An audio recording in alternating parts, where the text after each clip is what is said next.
मित्रों नमस्कार। मैं अजय झा आज अपने चैनल एस्ट्रोव्यू पॉइंट के माध्यम से आप लोग के सामने एक बार फिर से प्रस्तुत हूँ। नए नए मुद्दों को इजाद करना और उसके बारे में विस्तार से बातें करना मुझे अच्छा लगता है।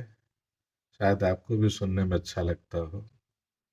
अगर अच्छा लगे तो मेरे चैनल को लाइक करिए, शेयर करिए और सब्सक्राइब करिए ताकि मुझे प्रोत्साहन मिल सके। आज मैं एक ऐसे विषय की बात करूंगा जो बिल्कुल प्रासंगिक है। परीक्षाओं का समय आसन्न है। बोर्ड की परीक्षाएं चाहे यूपी बोर्ड की हो या सीबीएसई बोर्ड की हो, आईसीएसई बोर्ड की हो, सब अभी होने वाली है। फरवरी में होने वाली है। कुछ परीक्षाएं में भी पॉसिबल मार्च तक होंगी। जो भी स्थिति बने, परीक्षा को लेकर बच्चों के मन में और विशेषकर मैं जो अभिभावक हैं, माता पिता हैं, उनके मन में एक बहुत बड़ी दुविधा होती है कि परीक्षा का मतलब बहुत बड़ा झमेला, बहुत बड़ी समस्या, जैसे बच्चे को युद्ध में जाना हो या समझिए कोई बहुत बड़ी आपदा आने वाली हो।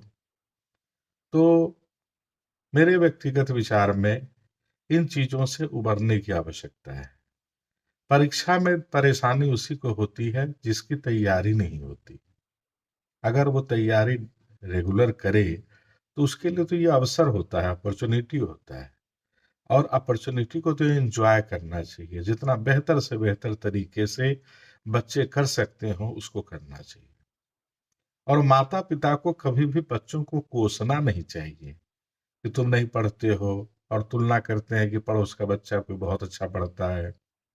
हर बच्चे का अपना एक व्यक्तित्व होता है, उसकी निजता होती है। उसके व्यक्तित्व के साथ कभी भी कोई समझौता नहीं होना चाहिए।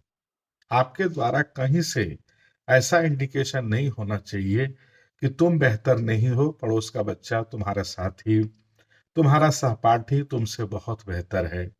केवल परीक्षा परिणाम से अगर सब कुछ होता तो आइंस्टीन को इस स्कूल से निकाल दिया गया था, जिनसे बड़ा साइंटिस्ट वर्ल्ड में कोई हुआ नहीं। तो आप ये न सोचे कि बच्चा अगर पढ़ने में थोड़ा कमजोर है या उसके मार्क्स कम आ रहे हों तो उसका मतलब कोई वजूद नहीं है, वो जीवन में असफल हो जाएगा, वो कुछ नहीं कर पाएगा। ऐसी बात नहीं है। बहुत सारी परिस्थितियां ऐसी होती हैं कि बच्चे उस समय नहीं पढ़ते हैं, उनके परीक्षा में जो परिणाम आते हैं, उनके रिजल्ट्स आते हैं, वो बहुत अच्छे नहीं होते हैं। लेकिन एक समय होता है, एक समय चक्र होता है, जिस समय वो तेजी से परिवर्तित होता है और वो बच्चा अन्य बच्चे को टाटा बाय बाय कहते हुए और अपनी बहुत दूर तक लंबी रेस का घोड़ा निकलता है। ऐसे बहुतेरे उदाहरण आपके आसपास होंगे। तो माता पिता से मेरा विनम्र निवेदन है कि अपने बच्चे को आप प्रोत्साहित करें, उत्साहित करें। और सबसे बड़ी बात यह है कि आप बच्चे को अपना कोई गोल बना के मत दीजिए। आप गोल बना के देते हैं, आपका बच्चा अपने ऊपर इसको आरोपित मानता है। आरोपित मतलब समझते होंगे, डाल देना जबरदस्ती। बच्चा क्या बनना चाहता है ये महत्वपूर्ण है। किस विषय में उसकी रुचि है, वो कैसे पढ़ना चाहता है। आप कहेंगे रात को पढ़ो, उसका मन होगा रात को हम सोए दिन में पढ़े, तो फिर तो वहां दिक्कत हो जाएगी। वो आक्रोश में पढ़ेगा और पढ़ने में अगर बच्चे का मन नहीं होगा तो ब्रह्मा जी भी उसको नहीं पढ़ा सकते। हमारी आपकी क्या औकात। तो इन चीजों का विचार करना बड़ा आवश्यक है कि आपका बच्चा का इंटरेस्ट कहाँ है, उसकी रुचि कहाँ है, वो जीवन में क्या करना चाहता है। उसे प्रोत्साहित करने की आवश्यकता है। ओपनली उससे फ्रेंडली आप बात करिए कि उसके रोल मॉडल कौन है, किस तरीके से वो बनना चाहता है। आप सोच लीजिएगा, सचिन तेंदुलकर को गाना गाने को कहा जाता है तो शायद भारत को इतना अच्छा क्रिकेटर नहीं मिल पाता। लता मंगेशकर जी को अगर घर के कामों में लगा दिया जाता, किसी नौकरी में लगा दिया जाता, तो शायद सुर सामग्री जो भारत की जो विभूति रही है वो शायद भारत को प्राप्त नहीं होता। ऐसे बहुत तेरे उदाहरण हैं। तो बच्चा क्या करना चाहता है, ये उसकी स्वतंत्रता होनी चाहिए। और परीक्षा में परीक्षा की जो प्रासंगिकता है उससे उसे परिचित कराइए, न कि उसे कोसिए कि तुम नहीं पढ़ते हो, ये करते हो, वो करते हो। तो अब तो समझिए कि मैदान जंग जो आपने बना रखा है वहां जाने का समय हो गया।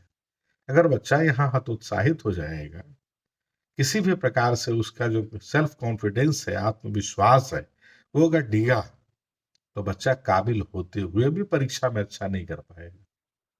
आप सब जानते हैं कि एजुकेशन 3 लेवल का होता है। एक तो सीखता है व्यक्ति, दूसरा उसको धारण करता है, और तीसरा उसको एक्सप्लेन करता है। तो बच्चा सीखने के समय हो सकता है स्कूल वगैरह में जो है वहां माहौल काफी अच्छा रहा, उसका धारणा भी उसका बहुत अच्छा है, उसने जो ब्रेन में अपने स्मृति चिन्हों के रूप में उसको अंकित किया हुआ है। लेकिन अगर एक्सप्लेन करने में अगर कोई दिक्कत आ जाएगी तो परीक्षा परिणाम उसको नहीं मिलेगा।